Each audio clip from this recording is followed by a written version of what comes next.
সবাইকে দাঁড়ায় থাকলে সালামের উত্তর দিয়েছিলেন না, দাঁড়ায় রয়েছে বসে বসে দাঁড়ায় তো তাও লাগে, বসে তো তাও লাগবে, ঠিক না?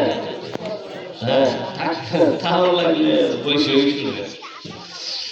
আলহামদুলিল্লাহ والصلاة والسلام على رسول الله وعلى آله وصحبه أجمعين وعلى علماء أمتي أجمعين إلى يوم القيامة وإلى يوم الدين.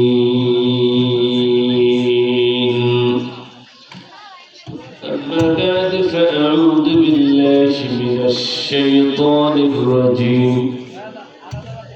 بسم الله الرحمن الرحيم. قل إن كنتم تحبون الله فاتبعوني يحببكم الله ويغفر لكم ذنوبكم والله غفور رحيم. وقال الله تعالى في آية أخرى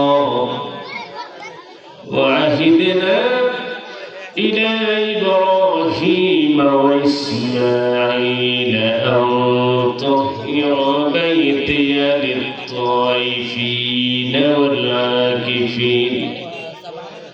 للطائفين والعاكفين والركع السجود.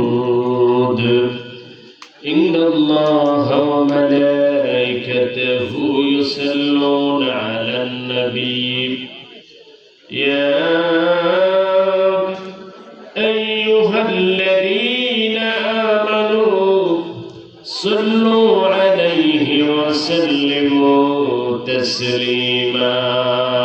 اللهم صل على سيدنا مولانا محمد وعلى آل سيدنا مولانا محمد. اللهم صل على سيدنا مولانا محمد وعلى آل سيدنا مولانا. বঙ্গের খোলা অধিবাসীদের আয়োজন, অত্যন্ত সুন্দর একটি পরিবেশ, এত সুন্দর এক পরিবেশ, এত সুন্দর ছামিয়ানা বাজারের সম্মুখে, মসজিদের সম্মুখে এবং কবরস্থানের সম্মুখে। জায়গাটা অত্যন্ত বরকতময় একটি স্থান, ভালো একটি জায়গা, যার প্যান্ডেলের পেছনে মসজিদ এবং পাশে কবরস্থান। গ্রামবাসীরা, আপনাদের মুরব্বীর জন, প্রিয়জন এখানে শায়িত আছে। সুতরাং আমি বলতে চাই, উদাত্ত আহ্বান জানাতে চাই, আমরা আল্লাহ পাকের শুকর আদায় করে নেব, আর সাথে সাথে সকলে প্রাণ উজাড় করে এবং সকলের আন্তরিকতার সাথে আমরা প্যান্ডেলে এসে বসে যাব ইনশাআল্লাহ। আল্লাহ রাব্বুল আলামিন আজকের মাহফিলকে কবুল করুক, সকলে বলে আমিন। কবুল যদি না হয় তাহলে লাভ হবে। পরিবেশ, আপনাদের নিবেদন আবেদন সবটাই এখান থেকে দোয়ায় কবুল হয়ে যাবে। সুতরাং আপনি আল্লাহ এবং রাসূলের প্রতি কতটুকু আনুগত্য আছে আপনার চলাফেরাই তো বোঝা যায়।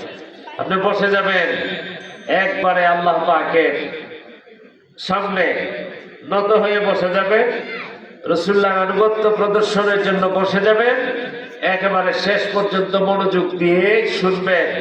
মাহফিলে বয়ান হবে, দরুদ শরীফ তেলাওয়াত হবে, জিকির হবে, সবগুলি আল্লাহ পাকের ইবাদত। সুতরাং একটা একনিষ্ঠ মন নিয়ে যদি বসা না যায় তাহলে সফলতা আসবে না। সফলতার জন্য আপনাকে অবশ্যই মন মানসিকতা সেভাবে তৈরি করেই এগিয়ে আসতে হবে। ফাসলাবিকুল খায়রাত, ভালো কাজের প্রতি তোমরা উৎসাহ উদ্দীপনা নিয়ে এগিয়ে আসো। সুতরাং এখানে কোনো তামাশা নয় যে আপনি এসে ঘুরবেন, আপনি এসে ফিরবেন, আপনি এসে চলে যাবেন, আপনি বাতি দেখবেন। এখানে তো এই জন্য এই আয়োজন করা হয় না। এখানে একজন আল্লাহর ওলির সুহবতে মসজিদের সামনে বহু উলামায়ে কেরাম এসেছেন এবং আসবেন। ওনারা কথা বলবেন এবং গ্রামবাসী এলাকাবাসী অক্লান্ত পরিশ্রম করে বিশাল বড় এই সুন্দর আয়োজন এবং কি করেছে, একটা তাবারকের ব্যবস্থা করেছেন, ইফতার করিয়েছেন। সবগুলো অত্যন্ত বরকতময় কাজ। আলহামদুলিল্লাহ, আপনারা সাহস আছে, তবে আপনারা সাহসের পাশাপাশি পরিবেশটাকেও সুন্দর রেখে সেটা আল্লাহ এবং রাসূলকে দেখাই দিতে হবে যে আমরা পরিবেশটা সুন্দর করতে পেরেছি। আমরা আমাদের দেখেন, হযরতের নেক কাজ শুধু করলেই ক্রেডিট নেওয়া যায় না। ইব্রাহিম আলাইহিস সালাম কাবা ঘর বানিয়েছেন। ইব্রাহিম আলাইহিস সালাম কাবা ঘর বানাইছে। কাবা ঘর বানানি আমাদের মসজিদ বানানি চাইতে আরো বড় না? ওইটা তো আরো বড়। কাবা ঘর বিনির্মাণের পরে ইব্রাহিম আলাইহিস সালাম আমরা যদি করতাম তো আমরা কি করতাম, যে আমি কাবা বানাইছি, আমার অনেক সাইনবোর্ড দিয়ে দিতাম, আমি অনেক ক্রেডিট জাতির সামনে পেশ করতাম, মোবাইলে দিতাম, তারপরে প্রচারণায় ব্যস্ত হইতাম, লোকদেরকে বলতাম যে আমার নাম প্রচার করে দাও, আমি কাবা বানাইছি। আল্লাহর পয়গম্বর ইব্রাহিম আলাইহিস সালাম নিজের নাম প্রচার না করলেন, কিন্তু ইব্রাহিম আলাইহিস সালাম আল্লাহ রাব্বুল আলামিনের সামনে মুনাজাত দিয়ে দিলেন, দোয়া করে, আল্লাহ, আয় আল্লাহ, আমি তোমার পয়গম্বর, আমি কাবা বানাইছি, এখানে ক্রেডিটের কিছু নাই, আমি যে কাজটা করলাম তুমি আমার মালিক, তুমি কাজ কবুল করে নাও। তুমি যদি কবুল না করো, কাবা বানাইলে কি হবে? কবুল যদি না হয় বড় আয়োজন দিয়ে কি হবে? সুতরাং সবাই যার যতটুকু সামর্থ্য থাকে সেটার সাথে প্রত্যেকে আমরা বিনয়ে থাকবো যে আল্লাহ গো, আমরা এতটুকু করছি, তুমি আমাদের কাজটা কি করো, তুমি আমাদের মেহনত, তুমি আমাদের পরিশ্রম কবুল করো। ربنا تقبل منا إنك أنت السميع العليم وتب علينا إنك أنت التواب الرحيم الله পয়গম্বর ইব্রাহিম বললেন, আল্লাহ রব্বানা তাকাব্বাল মিন্না, আমি আমার ছেলে মিলে যে কাজটা করছি তুমি এটা কবুল করো। আল্লাহ রাব্বুল আলামিন কবুল তো করেছেন। ইব্রাহিম পয়গম্বর খানে কাবা নির্মাণ করেছেন। আল্লাহ রাব্বুল আলামিন ইব্রাহিম পয়গম্বরের এই খেদমতকে কোরআনের মধ্যে উল্লেখ করে দিয়েছে। নিজে প্রচার করে নাই, প্রচার করেছেন কে? আকাশের মালিক আল্লাহ প্রচার করেছেন।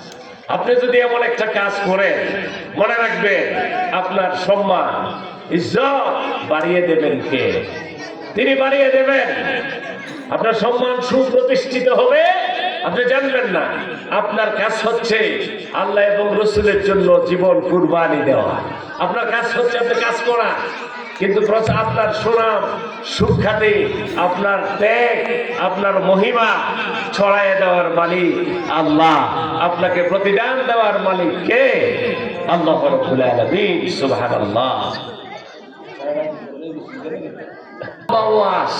বাংলাদেশের একজন বড় ওয়াজি, ওয়াজের সম্রাট হাবিবুর রহমান যুক্তিবাদী সাহেব গতকাল ইন্তেকাল করেছে।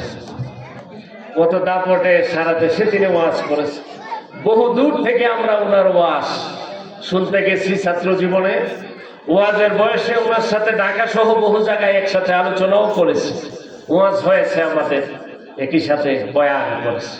উনি ওয়াজের সম্রাট ছিলেন, তবে উনি ওয়াজের মধ্যে উনি কোনো দলাদলি করতেন না। উনি এটা চিন্তা করতেন যে সাধারণ জন মুসলমান যেন মিলেমিশে নামাজ রোজা, পিতামাতার খেদমত, কোরআন তেলাওয়াত, সাধারণ দান কইরা হজ এগুলি করে যেন সবাই মিলেমিশে চলতে পারে। এই যে দাঁড়াই গেছে, কমরাত দিয়ে দাঁড়াই গেছে। আমি একজন থাকলে একজনের কাছে ওয়াজ করবো, একজন কাজ করলে এমন একটা বড় কাজ। এখন আপনারা যেটা করছেন, অনেক মেহনত করছে, অনেক গানছে, পরিশ্রান্ত হয়ে গেছে। আমি দেখলাম এটা তো সাধারণ, বাজেটটাও তো বড়, কাজটাও বড়, মেহনত বড়। এটা এক দুইজনের দ্বারা সম্ভব নয়, সবাই মিলে আপনারা এই কাজ করেছেন। আল্লাহ পাক বরকত দান করো। আমিন। ইব্রাহিম আলাইহিস সালাম কাবাঘর বানাইছে। আচ্ছা বলেন তো, আমরা যদি কাবাঘরের ভিতরে ঢোকার ডাক পাইতাম, আমি পাইতাম বা আপনি পাইতেন, মনে মনে একটু চিন্তা করেন যে কাবা শরীফের ভিতরে ঢোকার জন্য আপনাকে ডাক দেওয়া হয়েছে যে আপনি খানায় কাবার ভিতরে ঢুকবেন। আমরা যারা খানায় কাবার গেলাপ ধরেছি, আমরা যারা চৌকাঠ স্পর্শ করেছি, হাজারে আসওয়াদ, কাবার দেয়াল, এটাই আমরা অনেকে নিজেকে ধন্য মনে করি, ঠিক না কথা? খানায় কাবার গেলাপে ধরে অনেক দোয়া করেছি, তো পড়াকালীন সময় অনেক দোয়া করেছি। হ্যাঁ আমার ভাইরা, কাবার ভিতরে যদি ঢুকে যাওয়ার পারমিশন আগামীকাল আপনাকে দেওয়া হয়, আপনি মনে মনে খুব খুশি হবেন না? আমার ভাইয়েরা,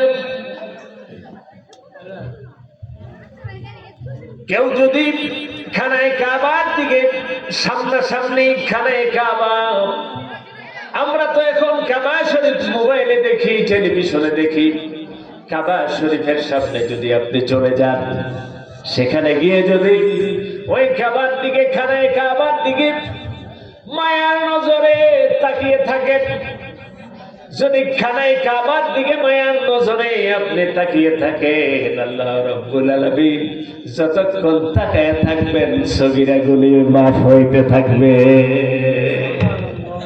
খানায় কাবার দিকে মায়ার নজরে চাইছে, সরাসরি কাবা দেখার জন্য আল্লাহর কাছে দোয়া করবেন, কাবায় ধরার জন্য দোয়া করবেন, কাবা শরীফকে তওয়াফ করার জন্য দোয়া করবেন। আরেকটা দোয়া করবেন, আল্লাহ মদিনায় নবী পাকের রওজা আনওয়ারের সামনে আমাকে হাজির করে দাও। সুবহানাল্লাহ বলবেন। বাবে জিবরাইল দিয়ে যখন প্রবেশ করবেন, আপনি টের পাবেন না, আপনার কাছ থেকে মাত্র 1 গজ দূরে আপনার প্রশ্ন দাঁড়িয়েছে যে এখানে আপনার, সেখানে তিনি শুয়ে আছেন। আল্লাহু আকবার বলেন। আমার নবী বলেছেন, হে আমার উম্মতেরা, তোমরা মান যারা কবরি বাদা মাউতি কামান যারানি ফি হায়াতি, এই যে আমার ইন্তেকালের পরে আমার রওজা মুবারক জিয়ারত করবে, সে যেন আমি আমার সাথে আমার জীবদ্দশায় আমার সাথে সাক্ষাৎ করে গেল। বিশ্বাস করবে, সেখানে গিয়ে যখন আমি দাঁড়ালাম, তখন ঠিক থাকার মতো অবস্থা নাই। আপনি এখানে আর সেখানে। রাসূলুল্লাহ বলেন, উম্মত যখন আমার কাছে এসে সালাম দেয়, আমি নিজের সালামটা গ্রহণ করি। সুবহানাল্লাহ। বুঝতে পারেন না? আল্লাহু আকবার। ইব্রাহিম পয়গম্বর কাবা ঘর বানাবার পরে ইব্রাহিম পয়গম্বর আল্লাহর কাছে ফরিয়াদ করলেন, রব্বুল আলামিন, আমি আমার সন্তান ইসমাইল দুজনে মিলে কাবা শরীফ বানাইছি। আল্লাহ গো, তুমি আমাদের পক্ষ থেকে এই মহান কাজটা তুমি কবুলের মঞ্জুর করিয়া নাও। আল্লাহ কবুল করো। আল্লাহ কবুল করেছে। এরপরে আল্লাহ কি কই জানেন? আল্লাহ পাক বলেছেন, ইব্রাহিম وعهدنا إلى إبراهيم وإسماعيل أن طهر بيتي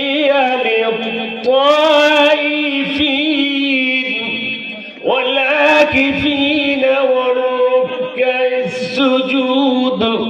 ইব্রাহিম কি করো? তুমি আর তোমার ছেলে আমার কাছে প্রতিশ্রুতি দাও, একটা ওয়াদা দাও দুইজনে। কি ওয়াদা? ওয়াদা হচ্ছে আমার ঘরটাকে তুমি আর তোমার সন্তান পবিত্র রাখবে। সুবহানাল্লাহ। আচ্ছা বলেন তো, কাবা ঘর কি কোনোদিন অপবিত্র হয়? কিন্তু কাবা শরীফের ভিতরে আরবের লোকেরা ৩৬০টা মূর্তি কাবা শরীফের ভিতরে নিয়ে ঢুকাইছে। আমার নবী মক্কা বিজয়ের দিন এই মূর্তিগুলি কাবা শরীফের ভিতর থেকে অপসারণ করলে। সুবহানাল্লাহ জোরে বলেন। মূর্তি কেমনে কাবার ভিতরে ঢুকলো? মূর্তিকে কাবার ভিতরে থাকে, মূর্তিকে মসজিদে থাকে। ওগুলো ঢুকেছে কিভাবে? ওগুলো ঢুকেছে লোকেরা ঢুকাইছে, যারা তওয়াফ করে তারা ঢুকাইছে। এখানে যারা কাবা শরীফের রক্ষক ছিল তারা ঢুকাইছে, যারা কাবা শরীফের খাদেম ছিল তারা ঢুকাইছে। তারা মনে করছে এগুলি ঢুকালেই বুঝি একটা, এগুলি ঢুকাই দিলেই বুঝি ভালো হয়ে যাবে। ইব্রাহিম পয়গম্বরের নামে এক মূর্তি বানাইছে, বড় বানায় সবাই মিলে কয় ইব্রাহিম নবীর মূর্তি, এটা কই রাখা যায়? সবাই মিলে এইটা নিয়ে কাবার ভিতর। ইসমাইল নবীর মূর্তি এটা নিয়ে কাবার ভিতর, নবীর নামে মূর্তি বানায় কাবার ভিতর নিয়ে রেখে দিচ্ছে। রেখে দিয়া পরে কি করে? মনে মনে চিন্তা করে যে এইগুলি দিয়ে কিছু ফোকা। আল্লাহ রাব্বুল আলামিন বলেন, ইব্রাহিম সন্তান ইসমাইলকে নিয়ে আমি আল্লাহর কাছে প্রতিশ্রুতি দাও, আমার খানায়ে কাবাকে তোমরা পবিত্র রাখবে। তওয়াফকারীরা যখন কাবা শরীফে তওয়াফ করতে আসবে, তওয়াফকারীদের জন্য এটাকে পবিত্র রাখা লাগবে। যারা ইতিকাফ করবে খানায়ে কাবার প্রাঙ্গণে, যারা ইতিকাফ করবে তাদের জন্য পবিত্র রাখতে হবে। নামাজ যারা পড়বে, রুকু সিজদা যারা করবে তাদের জন্য খানায়ে কাবাকে তোমরা পবিত্র রাখবে। এই ওয়াদা আমাদের কাছে দাও।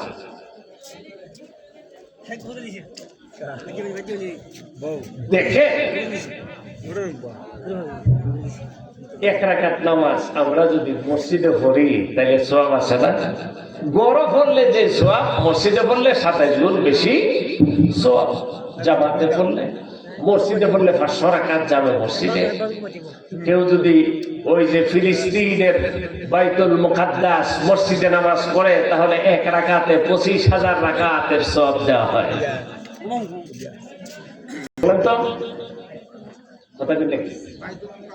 বাইতুল মুকাদ্দাস মসজিদ, যে মসজিদ থেকে আমাদের নবী করিম সাল্লাল্লাহু আলাইহি ওয়াসাল্লাম মেরাজে গেছিলেন, ঠিক না?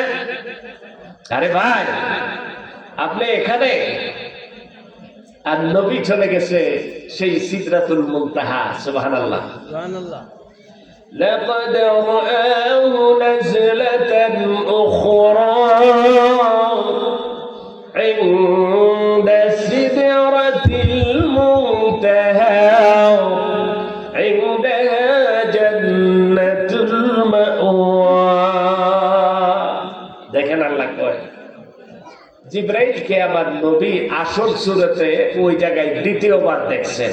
কোন জায়গায়? ওই জায়গাটার নাম হইল, এখানে সিদরাতুল মুনতাহা, ৭ আসমানের পরে সেখানে নবীজি চলে গেছেন। সুবহানাল্লাহ। ওই জায়গার কথা কোরআনে আল্লাহ বলেন, হে দুনিয়ার মানুষেরা, তোমরা জানো আমার নবীকে? তিনি বাইতুল মুকাদ্দাসে সমস্ত নবীদের ইমামতি করেছেন। সেখান থেকে আমি ওনাকে ৭ আসমান পার করে নিয়ে আসলাম সৃষ্টি জগতের বর্ডার যেখানে, সেখানে জিবরাইলকে আসল সূরতে দেখেছেন। সুবহানাল্লাহ জোরে বলেন। সেখানে ইনদাহা জান্নাতুল মাওয়া, সেখানে সিদরাতুল মুনতাহা শেষ বর্ডারে একটা বড়ই গাছ আছে। ওই বড়ই গাছের পাতায় মানুষের তাকদীরগুলি লেখা আছে, সবকিছু লেখা আছে। সুবহানাল্লাহ। সেখানে একটা বেহেশত আছে, একটা জান্নাত আছে, ওই জান্নাত হলো জান্নাতুল মাওয়া। ওই জান্নাতে সেখানে বর্ণনাটা আল্লাহ এত সুন্দর করে দিয়েছেন। এখানে আল্লাহ বলেন, আল্লাহ তাআলা বলেন, এই জায়গার মধ্যে যে বিশাল বড় বৃক্ষ আছে, এই বৃক্ষ আমি তামাম কায়নাতের সমস্ত ভাগ্য এইখানে লেখা আছে। এটা কত বড় বৃক্ষ! এই বৃক্ষটা রাসূলের আগমনে এই রাতে আমি এই বৃক্ষটাকে রাসূল বলেন, এই গাছটাকে আমার আগমনে এত সুন্দরভাবে সুসজ্জিত করা হয়েছে, আমি রাসূল বর্ণনা দিয়ে শেষ করতে পারবো না। সুবহানাল্লাহ বললেন না? আমার ভাইরা, মদিনার বাইতুল মুকাদ্দাস মসজিদে রাসূল পাক 2 রাকাত নামাজের ইমামতি করেছেন। সেখানে ইমামতি শেষ হয়ে গেল, সেখান থেকে চলে গেছেন। আমি মেরাজের কথা বলছি না, আমি বলছি ওই মসজিদ, যেই মসজিদ সুলাইমান পয়গম্বর নির্মাণ করেছেন। সুলাইমান আলাইহিস সালাম এই মসজিদ কেন নির্মাণ করেছেন? এই মসজিদে যারা নামাজ পড়বে, এই মসজিদে 1 রাকাত নামাজ আদায় করলে 25,000 রাকাতের সওয়াব। কিন্তু এই মসজিদটা কি এখন আমাদের দখলে আছে? বলেন তো, এই মসজিদটা কার দখলে? এই মসজিদ ইহুদিরা দখল করে নিয়েছে। এই মসজিদ নবীর মেরাজের ইমামতির মসজিদ মুসলমানদের দখলে নাই। মুসলমান এই খবর রাখে না এই মসজিদ কি আমাদের কাছে আছে না নাই। মুসলমানের CSR1 BS যা আছে সব লয়ে গেছে। মুসলমানের CS মুসলমানের হাতে নাই, R1 নাই, সব লয়ে গেছে। সব ব্যবসা বাণিজ্য রাজনীতি যা আছে সব ইহুদি খ্রিস্টানদের দখলে আছে। আপনাদের কাছে কিচ্ছু নাই, আমরা খবরও রাখি। বাইতুল মুকাদ্দাসের 1 রাকাত নামাজ যদি কেউ পড়ে, তার আমল নামায় 25,000 রাকাত। কেউ যদি মদিনার মসজিদে, আমার নবীজির মসজিদে কেউ যদি গিয়ে 1 রাকাত নামাজ পড়ে, আল্লাহ রাব্বুল আলামিন তার আমল নামায় 50,000 রাকাতের সওয়াব দান করবে। সুবহানাল্লাহ। কেউ যদি কাবার মসজিদে হারামে যাইয়া 1 রাকাত নামাজ আদায় করেন, তার আমল নামায় প্রতি রাকাত নামাজে 1 লক্ষ রাকাত নামাজের সওয়াব দান করা হয়। সুবহানাল্লাহ বলবেন না? সুতরাং মক্কা মদিনায় যাওয়ার বাসনা রাখবেন।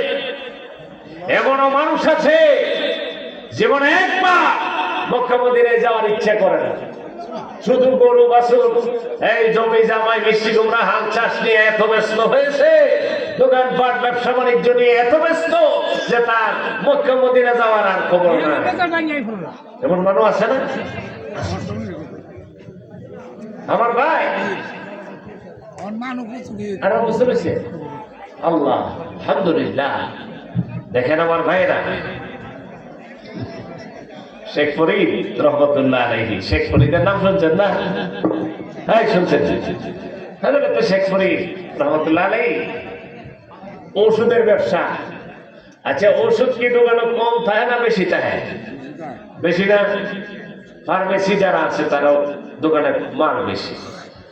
আপনি গ্যাসের দোকানে গেলে গ্যাসের বোতল হয়তো 200-400 গন্ডা ওনাইতার ভাই, গ্যাসের বোতল একটা লইলে মালিক না থাকলে একটা লইতার ভাই। কিন্তু ওষুধ আনতে গেলে, মুদির দোকানে গেলে আদা একখানো থয়ে রাখছে, চিড়া একখানো থয়ে রাখছে, পেঁয়াজ একখানো থয়ে রাখছে, কুলালো একখানো থয়ে রাখছে, আপনি লইতে পারবেন। ওষুধের দোকানে গেলে আপনি নিজে বিচারে ভাই করতে পারবেন না, এটা উনি মালিক থামান লাগবে, তাইলে খাওয়া যায় না। আমরা 2 জনে মিললে গত রাত নায়ের আগের রাত একটা ওষুধ পিছিয়ে আদা বা বলেছি, কিন্তু ভাই ছিল এটা বেশি না, এত ওষুধ। একজন পাগল বুজুর্গ মাযুব হালাতের লোক হযরতে শেখ ফরিদের দোকানে গেছে। প্রত্যেক দিনই যা গিয়া দোকানের সামনে গিয়া ওষুধ দিকে দেখে আর কতকান পরে পরে শেখ ফরিদ রহমতুল্লাহ আলাইহির চেহারার দিকে ওসা। তো এমন তো কতই আছে, উনি আর এই দিকে কোনো প্রক্ষেপ করে নাই, গুরুত্ব দেয় নাই। উনি মনে করেছে যেমন পাগল তো কতই আসে। তো একদিন হঠাৎ ওনার মনে কৌতূহল জাগলো রাতের বেলা, যে পাগল যে আমার দোকানের সামনে এসে এভাবে আমার চেহারার দিকে চায় আর এই যে ঔষধের দিকে চায় প্রতিদিন, বিষয়টা কি আমি তো বুঝতে পারলাম না। হযরত শেখ ফরিদ রাতের বেলা চিন্তা করেছে, আগামীকাল আমি ওই পাগলকে জিজ্ঞাসা করব যে ভাই তুমি কেন প্রতিদিন আমার দোকানে আসো, এসে কেন কোনো ঔষধ নেও না, ঔষধ ক্রয় না করে, ঔষধ না কিনে তুমি কেন আমার ঔষধগুলির দিকে এইভাবে তাকাইয়া থাকো আর আমার চেহারার দিকে তাকাও। তুমি যদি বিনা কারণে এইভাবে আসো, আমার তো কাস্টমারের সমস্যা হয়, আমার দোকানটা তো বেশি চলে, সুতরাং আমার এখানে ডিস্টার্ব করলে তো আমার এখানে দাঁড়িয়ে থাকলে একটু সমস্যা হয়, সুতরাং কি করো আমার তো ওষুধ নাও, নাইলে আয়ও না। শেখ ফরিদ রাতের বেলা চিন্তা করছে যে কালকে বইলা দিব, ওই যে ওষুধ নেও আর নাইলে আমার এখানে আয়া দাঁড়াই থাকতো না, দাঁড়াইলে আমার বেচা কেনাটা কি হয়, ব্যাহত হয়। দেখে পরের দিন উনি ঠিক সময়ে আইসা হাজির, আইসা ঠিকই ওষুধ দেখতেছে, ওষুধ দেখে আর ওনার দিকেও মাঝে করতেছে। হযরত শেখ ফরিদ ওনাকে ডাক দিয়ে বললেন, প্রাণের ভাই আমার, প্রত্যেক দিন আপনি যে এখানে এসে এসে আমার দোকানটা দেখেন, ওষুধ দেখেন, আমার তো ডিস্টার্ব হয়, হইলে ওষুধ নেন, না হইলে চলে যান। ওই আল্লাহওয়ালা ব্যক্তি বলল, হে শেখ ফরিদ, আমি কেন এত দেখি তুমি কি বুঝতে পারো না? আমার মনে তোমার জন্য খুব বেশি বেশি আফসোস হয়, ওই আফসোসের জন্য আমি ওষুধ দেখি আর তোমার দিকে দেখি, তোমার চেহারা দেখি, এত সুন্দর একটা মানুষ, তুমি তো সারাটা দিন একবারও আমার আল্লাহর নাম নেওয়ার সুযোগ নাই, তোমার যতলা ওষুধ, সারাদিন তোমার মনটা ওষুধের মাঝে ডুববা থাকে, হাজার হাজার ওষুধ, এই ওষুধের ভিতরে তো তুমি ডুবে আছো। সুতরাং আমার মনিবের প্রেম ভালোবাসা, রসুলের প্রেম ভালোবাসা তো তোমার দিলে নাই, সুতরাং তোমার 24টা ঘন্টা তুমি এর ভিতরেই থাকো, সুতরাং তুমি কিভাবে কিয়ামতের ময়দানে আল্লাহর কাছে পার পাইবা? তুমি কি আল্লাহ রসুলের সুপারিশ পাইবা?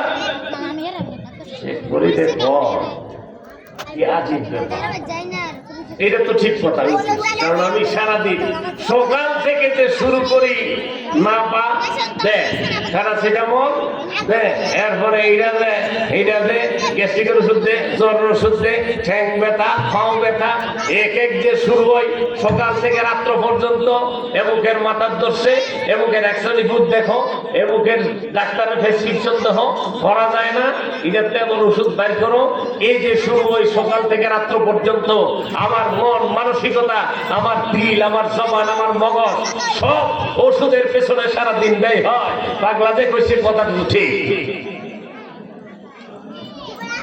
ফরিদ রহমতুল্লাহ আলাইহি পরের দিন, এর পরের দিনে আবার ওই লোকটা যখন আসলো, লোকটাকে শেখ ফরিদ রহমতুল্লাহ আলাইহি জিগায়, বাবারে তুমি যে চিন্তা করেছো এটা তো ঠিক হইতে পারে। তিনি বললেন, শেখ ফরিদ রে, মনে রাখো তুমি যেই পথে চলতেছো, এই পথে যদি তুমি এইভাবে যদি তোমার জীবনটা পার করে দাও, তাহলে তুমি হঠাৎ করে যদি মারা যাও, আমার মনে হয় তোমার কালেমাটা পড়ার সুযোগ হবে না, তুমি তো কালেমাও পড়তে না, এত ব্যস্ত। লা তুলহিকুম আমওয়ালুকুম ওয়ালা আওলাদুকুম আন যিকরিল্লাহ। আল্লাহ কি কই জানে? ওই মানুষ যে তোমরা কি করো না, চাইও তোমাদের ছেলে মেয়ে এত ব্যস্ত, চাইও এতগুলি জমি, চাইও এত বড় ব্যবসা, চাইও এত বড় মিল ইন্ডাস্ট্রি কারখানা, সব মিলাইয়া তুমি ইডার মাইজে ডুব দিয়া জিন্দিগিটা কাটাই দাও, আর এর ভিতরে এই জন্য তুমি তোমার আসল জিনিস বলে যাও, তুমি যদি তোমার রবকে বলে যাও, তুমি যদি তোমার আল্লাহকে বলে যাও, যিনি রিজিক দেয়, যিনি সৃষ্টি করেছেন, তাকে নিয়ে আবার মূল্য যাও গাছেও, এমনটা যেন না হয়। ও মানুষ, বেকুল হয়ে যেও না ওইটার পেছনে, তুমি কিন্তু আল্লাহর জিকির থেকে গাফেল হয়ে যেও না। এজন্য আল্লাহ বলেন উযকুরুল্লাহ যিকরান কাসীরা, বেশি বেশি আল্লাহর জিকির করো। সুবহানাল্লাহ বলেন। লা ইলাহা, সবাই লা ইলাহা, লা ইলাহা ইল্লাল্লাহ, লা ইলাহা ইল্লাল্লাহ, লা ইলাহা, লা ইলাহা ইল্লাল্লাহ মুহাম্মাদুর রাসূলুল্লাহ সাল্লাল্লাহু আলাইহি ওয়াসাল্লাম। আমার ভাই হযরত শেখ ফরিদ রহমাতুল্লাহি আলাইহি পরের দিন জিগায়, আচ্ছা ভাই, আমরাও তো 7 দিন ঘুরেন গেলেন, আমি মডার্ন ঘুরা ঘুরি, আচ্ছা আপনার কি কালেমা নসিব হইব? কথাটা না শুনলে উঠছেন না। হযরত শেখ ফরিদ বলার সাথে সাথে তিনি বললেন, হ্যাঁ শেখ ফরিদ, সাবধান, তুমি কি বলতে চাও? তুমি দেখবা যে আমার কালেমা নসিব হয়েছে, এটা তুমি দেখবা, তুমি দেখতে পারবা, কারণ আমি তোমার কাছেই থাকি। একদিন, বেশি দিন না, অল্প পরে ওই তিনি একদিন আসছেন, আয়সা ওনার সাদা একটা কাপড়, এই কাপড়টা ফয়েজ দিছে, পড়ছে লা ইলাহা ইল্লাল্লাহ, ওনার দোকানের সামনে ফয়েজটা শুয়ে গেছে গা, লা ইলাহা ইল্লাল্লাহ মুহাম্মদ রাসূলুল্লাহ কয়ে শুয়ে গেছে গা, সকলে দৌড়ে দৌড়ে করে বাইরেছে, বাইরে দিয়ে ইন্তেকাল করছে। নাই, এরপর থেকে তিনি বললেন যে না, দুনিয়ার পেছনে আমি কম দৌড়াই না, জীবন ফাঁক করে দিয়েছি, কিন্তু কোনো লাভ হলো না। আসলেই তো আমার ব্যস্ততার জন্য আমি মরণ খেলেও আমার কালেমা নসিব হবে না। সুতরাং এরপর থেকে তিনি কি করলেন? সুবহানাল্লাহ বলেন না, পথ ধরলেন। তখন কি করলেন? পথ ধরলেন। এই পথ সেই পথ যে পথে শুরু দুনিয়ায়, শেষ হচ্ছে আল্লাহর জান্নাত, আর এর মাঝে আছে আল্লাহর দিদার। সেই পথ যদি না ধরতে পারেন, এটাকে বলা হয় ইহদিনাস সিরাতাল মুস্তাকিম। দৈনিক কবার পড়ি, দৈনিক কতবার আমরা নামাজে পড়ি ইহদিনাস সিরাতাল মুস্তাকিম। সবাই পারে, খানা না? আল্লাহ সরল সঠিক পথ আমাকে দেখায়া দাও। যদি সরল পথ থেকে আমরা বিচ্যুত হই, তাহলে কোনো কিছুই কাজে আসবে না, সব বাদ হয়ে যাবে।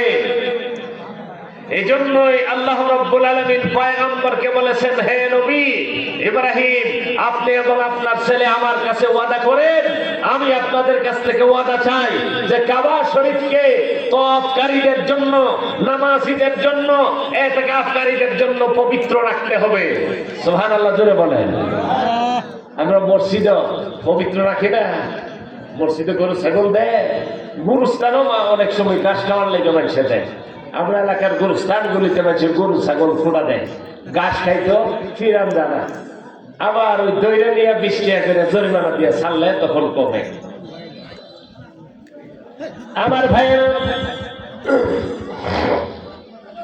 আল্লাহ রাব্বুল আলামিন বলেন, হে দুনিয়ার লোকেরা, তোমরা দুনিয়ায় এসেছো, দুনিয়ার জমিন থেকে কিছুক্ষণ পরে কে জানে কখন চলে আসবে আমার কাছে, তুমি তো জানো না, কিন্তু আমি আল্লাহ রাব্বুল আলামিন জানি রে বান্দা, যে কোনো সময় আমার কাছে চলে আসতে হবে।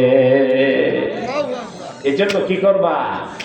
এজন্য দুনিয়ার জীবনে ইন কুনতুম তুহিব্বুনাল্লাহ, আল্লাহকে ভালোবাসো, আর ফাত্তাবিউনি, তাহলে হে রাসূল আপনি বলে দেন আপনাকে যেন অনুসরণ করে। সুবহানাল্লাহ জোরে বলেন। কাকে অনুসরণ করে? আপনাকে অনুসরণ করবে। রাসূল পাক সাল্লাল্লাহু আলাইহি ওয়াসাল্লামের অনুসরণ দুনিয়ার মুক্তি আখিরাতে জাহান্নাম থেকে বেঁচে আল্লাহর জান্নাতে যাওয়ার মাধ্যম। সুবহানাল্লাহ।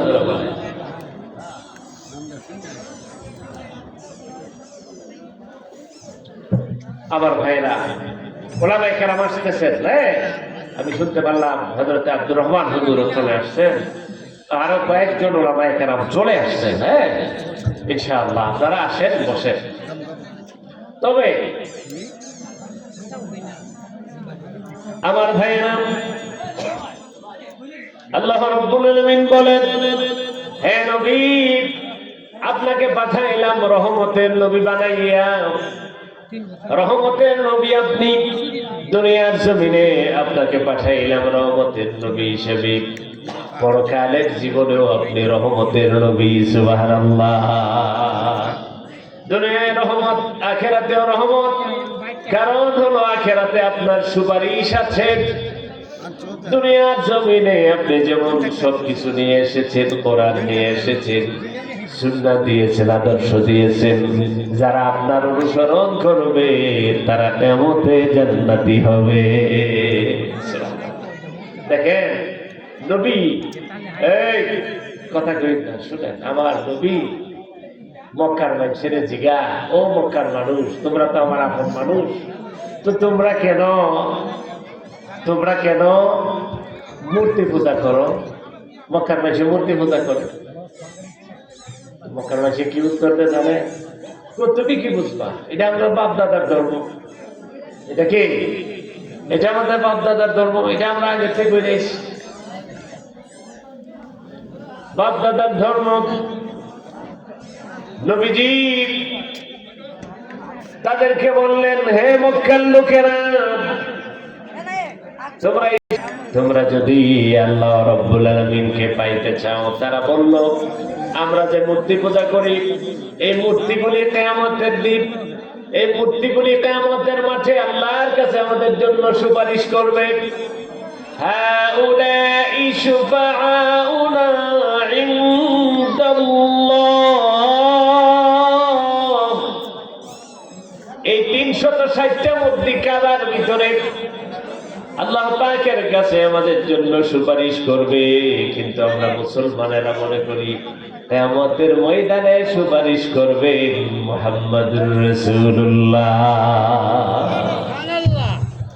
বড় সুপারিশ হাসরের ময়দানে। ময়দান কায়েম হয়ে যাবে।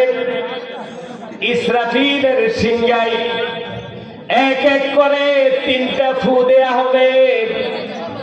এক একটা ফুৎকারের আওয়াজে দুনিয়ার জগৎ তামা হয়ে যাবে, মানুষেরা মারা যাবে, দুনিয়ার সমস্ত লোকেরা মরবে।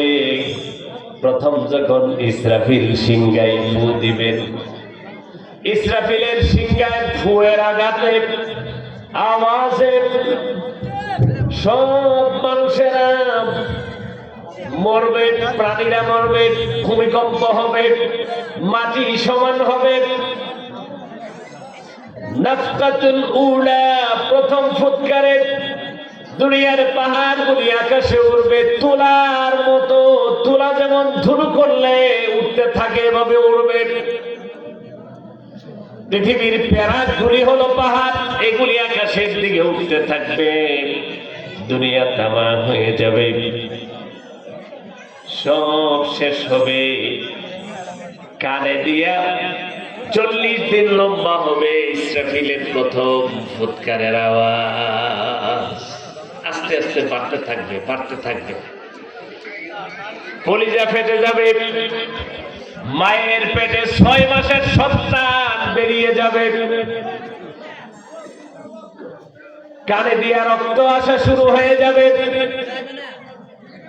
এমন একটা অবস্থা তৈরি হবে, প্রথম ফুৎকারে সব ফিনিশ হবে। দ্বিতীয় ফুৎকারে সবাই উঠবে। মিনাল আজদাসি ইলা রাব্বিহিম ইয়ানসিলুন, সবাই যার যার কবর থেকে উঠে আল্লাহ রাব্বুল আলামিনের দিকে দৌড়াইয়া হাসরের দিকে যাবে। কিন্তু হাসরের ময়দান লম্বা হবে, আল্লাহ পাক বিচার শুরু করবে না। নবীজি আমাদের এই উম্মতের বিচার শুরু করার জন্য কতজনের কাছে যাবে? আদম আলাইহিস সালামের কাছে যাবে। তিনি বলবেন আমি পারবো না।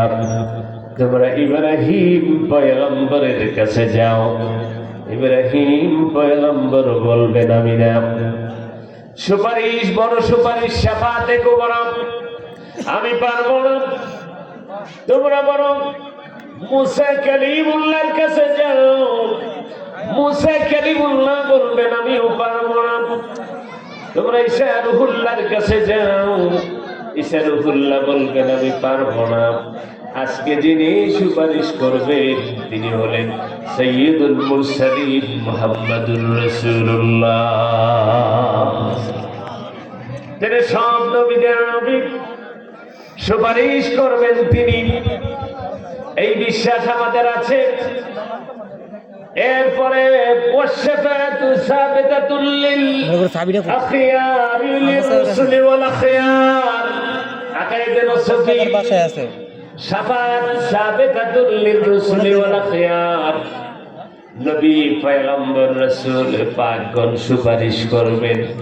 এমনকি নেককার বান্দা যারা ভালো মানুষ, সিদ্দিকিন, সালেহিন, আল্লাহর ওলি যারা, আবেদিন যারা বলি আব্দাল গাউস কুতুব, তারাও সুপারিশ করবেন। এইটা আকীদার কিতাবে লেখা আছে। আরবের লোকেরা বলল, নবী প্রশ্ন করলেন, কেন তোমরা এই ৩৬০টা মূর্তির পূজা করো?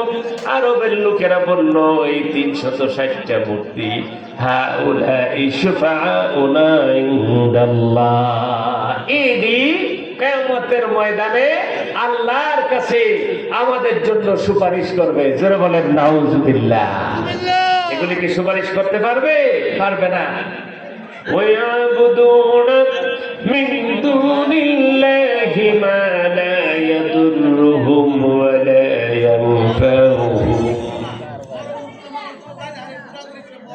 এই সমস্ত وَيَعْبُدُونَ مِن دُونِ اللَّهِ, বসার দরকার নাই, যে আছে সেই বসে থাকে। যে তামসা দেখতে আসছে তাকে সে বসবে না, যে ওয়াজ শুনতে আসছে সেই বসবে। সুতরাং আর কাউকে জোর করে ঘাট ধরে বসাইলে সে কি ওয়াজ শুনবে? তার মন গিয়ে থাকবো ওই চালাতে দিকে, বুঝে না কথা। সুতরাং ওইটা চলতে থাকো, এইটা চলতে থাকো, বুঝে না কথা। মাথা কামানোর দরকার নাই, পেরেশানিও করবে না। আল্লাহ বলেন ওয়ায়াবুদুনা মিন দুনিল্লাহ, আল্লাহ ব্যতীত, আল্লাহ পাক ব্যতীত যারা এই সমস্ত নিজেরা বানায়া এইগুলির ইবাদত করে, মা লা ইয়াদুররুহুম ওয়ালা ইয়ানফাউহুম, এই পাথরের মূর্তিগুলি তো তাদের কোনো উপকার করতে পারে না, ক্ষতি সাধনও করতে কোনোটাই করতে পারবে না। তাহলে করবে কি? আল্লাহ বলেন এইগুলি সহ ওয়াকুদুহান নাসু ওয়াল হিজারা, এই পাথরের মূর্তিগুলি সহ এবং যারা পূজা করেছে তারা জাহান্নামে যাবে। জাহান্নামে এই পাথরের মূর্তি সহ দেখবো। কি লেগে দেখবো? এটা দেখবার লেগে, দেখ এটার যে পূজা করছিলে এটা সহ আজকে যা। সুতরাং পথে আসতে হবে, তিনটা পথ আমাদেরকে ধারণ করতে হবে। একটা পথ হলো তাওহীদের পথ, আল্লাহ পাকের একত্ববাদের পথ। আল্লাহ এক, ফিজ্জাত ওয়া সিফাত, আল্লাহ জাতের দিক দিয়ে হয়, আল্লাহ পাক গুণাগুণের দিক দিয়ে হয়। দ্বিতীয় হলো রিসালাতের পথ, রাসূল পাক সাল্লাল্লাহু আলাইহি ওয়াসাল্লামের নির্দেশিত প্রদর্শিত পথ ব্যতীত অন্য কোনো পথ নিজে আবিষ্কার করলে এই পথ জান্নাতের পথ হবে না। এটা হলো আহলুস সুন্নাত ওয়াল জামাআতে মা আনা আলাইহি ওয়া আসহাবি, এটা রাসূলুল্লাহর পথ এবং সাহাবায়ে আজমাইনের পথ। সুবহানাল্লাহ যারা বলেন। 3 নাম্বার হলো বেলায়েতের পথ, যারা আল্লাহ এবং আল্লাহ রাসূলের সঠিক অনুসারী, রাসূল পাকের পুঙ্খানুপুঙ্খ অনুসরণ যে আলেম করেছেন, যে অলি বুজুর্গরা করেছেন, তাদের সঠিক পথ নির্দেশিত পথে আপনাকে যেতে হবে। কারণ যারা রসুলের পরবর্তী সময় আপনি কাকে পাবেন? আপনি আল্লাহর অলিদেরকে পাবেন, বুজুর্গদেরকে পাবেন, আলেম হক্কানি আলেমদেরকে পাবেন। এছাড়া তো আপনি পথ হারিয়ে ফেলবেন। বুঝেন এই কথা? সুতরাং এই পথ, তিনটা বিষয় আমাদের মাথায় রাখতে হবে: তাওহীদ, রিসালাত এবং বেলায়াত। এই তিনটার সমন্বয় সাধনের মাধ্যমে আপনি বেলায়াতের পথ ধরে আপনি রিসালাতে প্রবেশ করবেন। রিসালাতের মাধ্যমে সেই তাওহীদকে আপনি অর্জন করতে পারবেন। না হলে ডাইরেক্ট তাওহীদও পাবেন না, ডাইরেক্ট রিসালাতও পাবেন না। সুতরাং সিঁড়ি বেয়ে আপনাকে আগাইতে হবে। আল্লাহ তাআলা কবুল করুক, আমিন। আপনাদের এই আয়োজন অত্যন্ত সুন্দর। তবে এখনো যারা আপনারা এই বিষয়টাকে গুরুত্ব দিচ্ছেন না, আপনারা যদি মনে করে থাকেন যে জিনিসটা হালকা না, অত্যন্ত গুরুত্বপূর্ণ বিষয়। এখানে মাজার শরীফ এবং ঈদগাহ মসজিদের প্রাঙ্গণে এত সুন্দর একটা আয়োজন, আপনাদের পুরা 3 গ্রামের এই আয়োজন, এটা বহু 61তম, আজকে কালকের বিষয় না। সুতরাং এটাকে গুরুত্ব দিতে হবে এবং কোরআন ও সুন্নাহর আলোকে আপনারা এটাকে ডেকোরেশন করতে হবে, সাজাইতে হবে। এভাবেই যেন ধারাবাহিকভাবে চলতে থাকে। অনেক ওয়াজ এবং বিভিন্ন মাজারের মাহফিলগুলিতে কত রকমের সারা রাত গান হয়। আপনাদের এখানে মাহফিল হয়, আলহামদুলিল্লাহ। এর চেয়ে বড় সৌভাগ্যের ব্যাপার তো আর নাই। বাবার এই গান বাজাইলে কি কোনো লাভ আছে? গান হয় না। আপনারা কোরআন শুনবেন, নবীর জীবনী শুনবেন, আলেমরা বলবে, ওলিদের জীবনী বলবে। এটা আপনার জীবনের স্বর্ণের থেকেও দাম। একটা যুবক যদি ও বেলায়েতের পথ ধরে, একটা যুবক যদি রিসালাতের পথ ধরে, এটাই তো আপনার জীবন সার্থক হয়ে যাবে। বেশি মানুষ তো আর আসবে না, হ্যাঁ, কম মানুষই সঠিক পথের অনুসারী হয়। আল্লাহ তাআলা কবুল করুক। আমার পরবর্তী